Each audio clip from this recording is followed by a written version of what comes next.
Naggagala sa Sampaloc Lake. Panoorin nyo mga guys.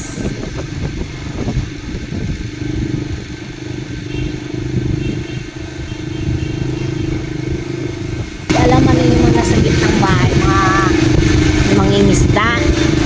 Nasa gitna ng ano nilang mga kubo-kubo nila.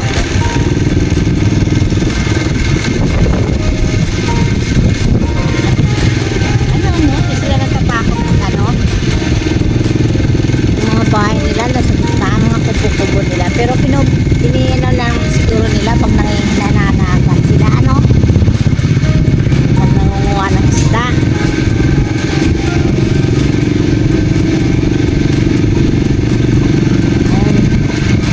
Maglakad-lakad dito sa umaga.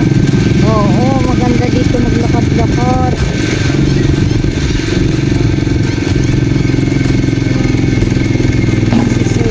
Dugo mo dito sa umaga pag naglakad-lakad ka.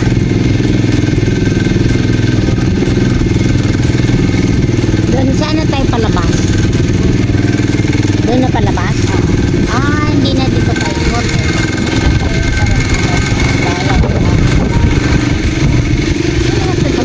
Pata dito,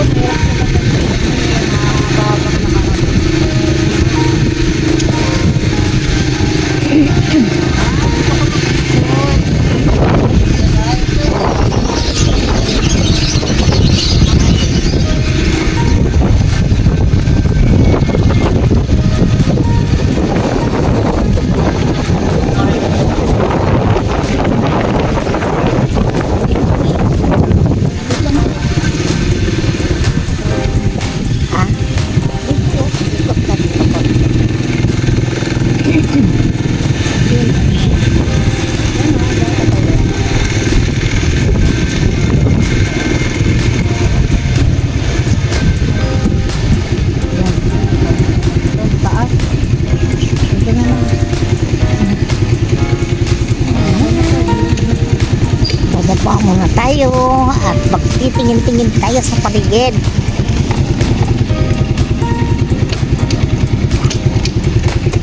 Saan natin tayo lalagay?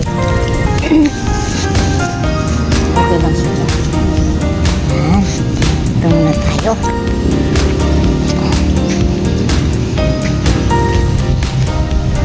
Ito yung mga kubo-kubo nila dyan.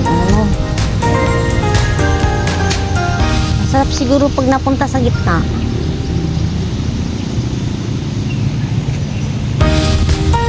Sarap dito, mahangin. Yan. Malalim siguro to, no?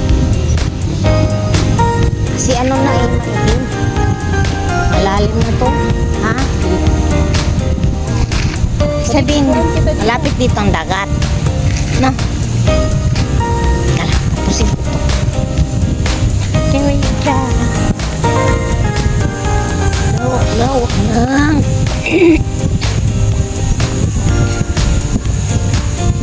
Punong-puno ng tanim, mga punong kahoy dito. Kaya hindi mainit dito. Kasi ang daming puno. Kung makikita mo ang daming puno. Lalaking puno sa talagang hindi mainit.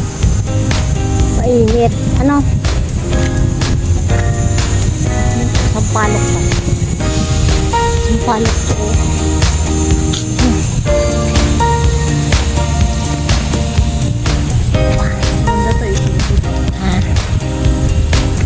Ito mo lawak-lawak na puro punong kahoy lang. Yan pa tayo. Yung may talay na yan. Yan pa tayo. Ay, ganun. Bago tayo makalabas doon sa Laguna.